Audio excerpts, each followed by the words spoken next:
दोस्तों stock market में study करने से सबसे ज़्यादा पैसा बनता है।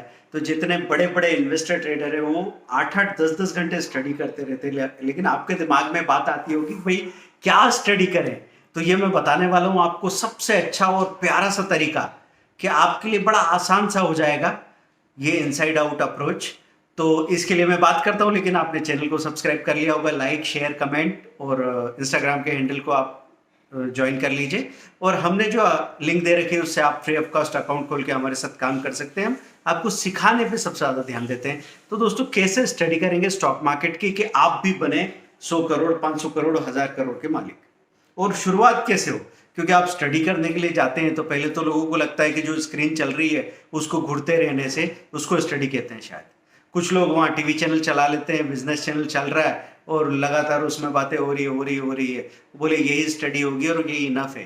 तो मैं ये नहीं कहूँगा वो स्टडी नहीं है, कुछ ना कुछ चीज़ें तो वहाँ पता लगती रहती है, पर जब तक आपका फ्लो नहीं बनेगा स्टडी में आप उसको निभा नहीं सकते। तो ये फ्लो कैसे बनेगा? तो दोस्तों एक बड़ा आसान तरीका मैं आपको बता रहा हूँ कि आप सपोज charting.in में गए और वहां पे आपने शॉर्ट टर्म ब्रेकआउट करके एक स्क्रीनर है या पॉकेट पिवट जो मैंने आपको बताया था शॉर्ट वीडियो में, ये वहां पे आपने उसको गूगल सर्च किया, short term breakout pocket pivot chart ink ऐसे करके लिखा, तो उस पेज पे आपको लैंड कर देंगे। वहां कुछ स्टॉक के नाम आए सामने, आपने वॉल्यूम को क्लिक किया तो सबसे ज्यादा वॉल्यूम जिन स्टॉक्स में आ रहा है ऐसे किसी स्टॉक का नाम लिखा आपने ट्रेंड लाइन में जाके, trendline.com TRENDLYNE नहीं दोस्तों, LYNE.com बड़ी अच्छी वेबसाइट है दोस्तों। इसके पेड और फ्री वर्जन दोनों हैं, तो आपको फ्री वर्जन में जाने की बात कर रहा हूं। वहां पे आपने जाके और राइट अपर कॉर्नर में नाम लिखा एक बॉक्स में अपने शेयर का, जो शेयर का नाम आपके सामने आया। तो सपोज आपके सामने आ गया CEAT, CEAT CEAT tyre company है, आपने वहां पे नाम लिखा तो सीएट टायर का पूरा पेज खुल गया सामने। सीएट टायर का पेज सामने खुला, उसका प्राइस लिखा हुआ है, उसमें strong performer mid range performer क्या लिखा है, फिर स्ट्रेंथ अपॉर्चुनिटी वीकनेस थ्रेट्स लिखा हुआ है, फिर उसका चार्ट बना हुआ है, उस चार्ट के नीचे बहुत बाकी सारे फाइनेंशियल जो सारी बातें लिखी हुई है। दोस्तों मैं बात कर रहा हूं सीधा चार्ट पे ध्यान दीजिए, क्योंकि आपको अगर देखा कि स्ट्रेंथ अगर 20 से ज्यादा है या चलो 15 से भी ज्यादा है, 20 से ज्यादा स्ट्रेंथ हो तो बहुत अच्छी बात है, तो उसके चार्ट पे आगे की स्टडी करने के लिए आप जाएंगे। तो उस आगे की स्टडी करने में आपको क्या करना है कि चार्ट में जाके लेफ्ट अपर कॉर्नर पे लिखा हुआ है कंपेयर ईपीएस। कंपेयर ईपीएस मतलब नेट प्रॉफिट जो होता है उससे बनता है EPS, net profit divided by total number of share, इससे बनता है अर्निंग पर शेयर। ईपीएस का मतलब क्या है? Earning per share.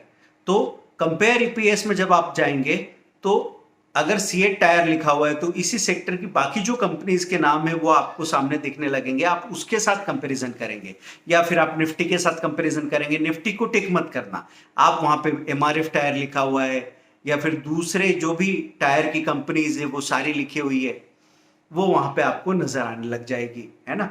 तो गुडियर भी आपको दिख जाएगा और अपोलो टायर भी आपको दिख जाएगा। आपने टिक टिक किया और फिर आपने डन किया, डन किया तो आपको 4-5 कलर्स में लाइंस बनी हुई दिखेगी। ऑल चार्ट किया तो शुरू से लेकर अभी तक सबसे अच्छा परफॉर्म, सबसे अच्छा ईपीएस ग्रोथ किसने दिखाया वो आपको नजर आ रहा है अलग अलग कलर में। तो जिस कलर का जो नाम है, जैसे आपको दिखा सीएट रेड कलर में लिखा है तो अपोलो ग्रीन कलर में लिखा है, एमआरएफ ब्लू कलर में लिखा है, तो आपको पता रहेगा कि ये एमआरएफ की लाइन है, ये अपोलो की लाइन है, ये सीएट की लाइन है। फिर आप ऑल से गए 1 ईयर में, 1 ईयर में सबसे ज्यादा ईपीएस ग्रोथ किसकी है? तो अभी स्विंग ट्रेडिंग की अगर बात करूं तो दोस्तों ये वाली चीज आपके लिए बहुत काम की होगी कि इस साल सबसे ज्यादा ईपीएस ग्रोथ कौन से स्टॉक में है। क्योंकि अगर आपने वो स्टॉक खरीद के रख लिया तो डरने की जरूरत इसलिए नहीं है कि बाद में आपको इससे भी अच्छा कोई स्टॉक मिला और आप इससे स्विच करके निकलना चाहते हैं, तो 80-90% चांसेस ये है कि जो शेयर आपने खरीदा वो कहीं ऊपर प्रॉफिट पे ही बिक रहा है।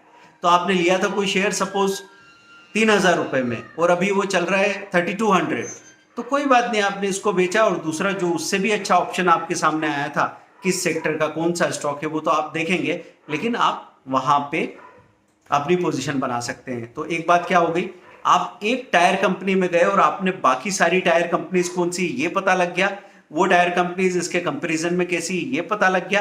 अब आप क्या करेंगे? अब आप screener.in करके एक वेबसाइट है उसमें जाएंगे, उसको ओपन किया आपने, वहां पे सीएट टायर लिखा बॉक्स में, सीएट टायर का डिटेल खुला, फिर नीचे गए आप तो आपको वहां पीयर्स दिखे। पीयर्स मतलब ऐसे ही बिजनेस करने वाली दूसरी कंपनीज कौन सी है, तो फिर सीएट के साथ गुड लक भी, गुडियर भी दिखेगा, अपोलो भी दिखेगा, एमआरएफ भी दिखेगा। वहां पे आपको क्या चीज देखनी, आपको ये चीज देखनी है कि पी रेशो जिसका कम हो और आरओसीई ज्यादा हो, रिटर्न ऑन कैपिटल एम्प्लॉयड। तो जिसका पी रेशो कम है मतलब ये कंपेरेटिवली कम महंगा है, और आरओसी ज्यादा है मतलब इसने अभी तक जो भी पैसा कैपिटल लगाई है उस पर सबसे ज्यादा रिटर्न दिया है, मतलब इतना अच्छा बिजनेस रहा है। तो ये चीज देखने के बाद में आपको पूरे सेक्टर में ये चीज नजर आ जाती है कि इस सेक्टर में मुझे ये स्टॉक सबसे सही लग रहा है। उसमें सपोर्ट क्या चीज करेगी कि आपने जाके स्ट्रेंथ अपॉर्चुनिटी देखी ट्रेंड लाइन में, और फिर बाद में आप चाहे तो उसके जो फाइनेंशियल नंबर्स है उसमें कितने गुना, मतलब ईपीएस की ग्रोथ कहीं पे 5x है, कहीं पे 10x है, कहीं पे 15x है, तो जाहिर है कि 5x से 10x ज्यादा अच्छा है, 10x से 15x की ईपीएस ग्रोथ सबसे ज्यादा अच्छी है। ऐसे करके दोस्तों एक टायर में घुसे, इसके बाद आप दूसरे किसी सेक्टर में जाते हैं, आईटी सेक्टर में, वहां आपको कोफोर्ज, परसिस्टेंट, इन्फी, एचसीएल टेक, टीसीएस, ये सारे साथ में दिखते हैं। फिर आप वहां पता करते हैं, और सॉफ्टवेयर कंपनीज में अलग अलग कैटेगरी भी होती है, सब कैटेगरीज भी होती है, तो आपको ये भी पता लगता है कि ये किस तरह के सॉफ्टवेयर बनाता है, ये किस तरह के सॉफ्टवेयर बनाते हैं, ये किस तरह के सॉफ्टवेयर बनाते हैं।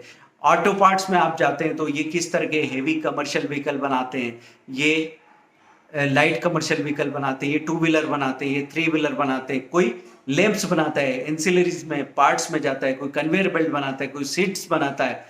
तो ऐसे ये सारी चीजें आपके नॉलेज का एक्सपेंशन करती है। तो जब भी आपके दिमाग को कुछ नया सीखने को मिलता है ना दोस्तों, तो आप एंगेज रहते हैं। मतलब आपको जब कहा जा रहा है कि स्टडी करो, तो आपने कहा भाई मैं तो कॉलेज स्कूल में भी जाता था तो स्टडी में मेरा मन ही नहीं लगता था, उस स्टडी को छोड़ दो दोस्तों, क्योंकि वो स्टडी आपने चुनी नहीं थी। तो इसमें आपका बोर होना वाजिब था। एक बंद कमरे में बिठा के जाने कौन सा डेड नॉलेज आपके दिमाग में भरे जा रहे थे वो लोग, और वो भी सीख रहे थे आप साल में एक बार वो क्वेश्चन जो हमने नहीं पूछे, उनके आंसर जो आपने रटे हैं वो लिख के, और एक सर्टिफिकेट हाथ में लेने के लिए जो काम स्टडी कर रहे थे उसको भूल जाइए। यहाँ पे अगर आपको कोई रियल नॉलेज मिलता है तो आपको बार बार एक्साइटमेंट होने वाला है। आपको ये पता लगने वाला है कि इस कंपनी की यहाँ यहाँ यहाँ पे प्लांट्स हैं, अच्छा ये इसका मैनेजिंग डायरेक्टर है, ये कंपनी 50 सालों से है, ये बनाती है, इसका कॉम्पिटिटर ये है, मैं तो कुछ और ही समझ रहा था। ये चार्ट देखते देखते जब आपकी लय बन जाएगी ना, तो मैं आपको वादा करता हूं कि आप दिन भर स्टडी करने को राजी रहोगे। आपको कोई पूछ नहीं करेगा, जहां 2 मिनट का टाइम मिलेगा आप कोई चार्ट खोलोगे, आप कोई फंडामेंटल चीजें खोलोगे, एक सेक्टर में घुसोगे, उस सेक्टर का बेस्ट स्टॉक कौन सा, ये आपको पता होगा। तो इसके साथ साथ आप ये भी स्टडी करते रहो कि म्यूचुअल फंड कौन कौन से सेक्टर में सबसे ज्यादा पैसा लगा के बैठे हैं, और आगे कौन कौन से सेक्टर में ज्यादा खरीदी कर रहे हैं, ये सब पता लगेगा। सवालों का एक सिलसिला बना तो जवाबों का एक सिलसिला जरूर बनेगा दोस्तों। तो ऐसा करके अगर आपने स्टडी शुरू की तो सवाल ही नहीं कि आप बोर हो जाओ, और आप अगर स्टडी कर रहे हैं तो मैं ये कह रहा हूं आपको कि आप यहाँ पे 100 करोड़ बनाओगे बनाओगे, मैं लिख के दे सकता हूं। फिर सवाल आ जाएगा सर आपने बना लिया, मैं उसी रास्ते पे। हाँ ये जरूर कह सकता हूं कि इतनी स्टडी के बाद जो रिटर्न, जो फायदा मुझे मिलता है वो किसी बड़ी बड़ी कंपनी के सीईओ को भी नहीं मिल सकता होगा। और जो आज़ादी मिली है, क्योंकि मेरा जो फोकस था वो नंबर से ज़्यादा आज़ादी पे, नंबर से ज़्यादा क्वालिटी ऑफ लाइफ पे, क्योंकि आप अपने परिवार वालों की खुशी के लिए, अपने बच्चों के फ्यूचर के लिए, उनकी खुशी, उनके हेल्थ के लिए सब कुछ करना चाहते हैं। लेकिन इसमें एक बात की गड़बड़ क्या है कि माँ बाप अपने बच्चों को 3 चीजें दे सकते हैं, समय, लिसनिंग, सपोर्ट। ये तीनों चीजें फ्री में मिलती है, बाकी पैसा आपको रिसोर्सेज देता है। तो अपने बच्चों के साथ जो वक्त गुजारोगे ना दोस्तों, मजा आ जाएगा। एक दिन ये गोवा के बीच पे मुझे कल्कि मिल गई थी, और उसने जो लाइफ लेसन मुझे दिया, कल्कि आपकी जो फेमस एक्ट्रेस है जवानी दीवानी की अदिति, तो उनसे जब बात हुई तो उन्होंने सबसे बड़ा लेसन क्या दिया कि my kids are growing very fast. तो ये समय बहुत तेजी से गुजर रहा है, और इस समय में से मैं किसी के साथ भी वो समय बांटने को राजी नहीं हूँ। इन बच्चों को बड़े होते हुए देखना चाहती हूँ, इनके साथ खेलना चाहती हूँ, इनके साथ अपनी मेमोरीज बनाना चाहती हूँ। तो उसी तरह की सोच दोस्तों हमको भी बनानी जरूरी है, और वही सोच मैं रखता हूँ। इसलिए नंबर्स के पीछे अंधे होकर भागने से खुशी नहीं मिलती। हमको चाहिए एक जिंदा, खुशनुमा, खिलती हुई जिंदगी, एक ऐसी लाइफ जिसको देख के ही किसी को मजा आ जाए और किसी की जिंदगी में उम्मीद जाग जाए। तो उसी की कोशिश और उसी रिसर्च में मैं रहता हूँ, इसीलिए 10 मिनट इवनिंग कॉलेज एक पैरेलल चैनल मैंने बनाया है, उसको भी आप सब्सक्राइब कर लीजिए ताकि आपको पता लगेगा कि ज़िंदगी हम कैसे जी सकते हैं। दोस्तों, स्टडी करने के लिए आप शुरुआत कीजिए और आगे हम आपको कोई फ्री कोर्स गिफ्ट करने वाले हैं। तो सब्सक्राइब जो भी लोग करेंगे, कमेंट जो भी लोग करेंगे, उनको वो फ्री ऑफ कास्ट जो कोर्स है जिसकी वैल्यू 10,000 रुपये के आसपास है, वो हम आपको लिंक्स शेयर करने वाले। Thank you very much, bye.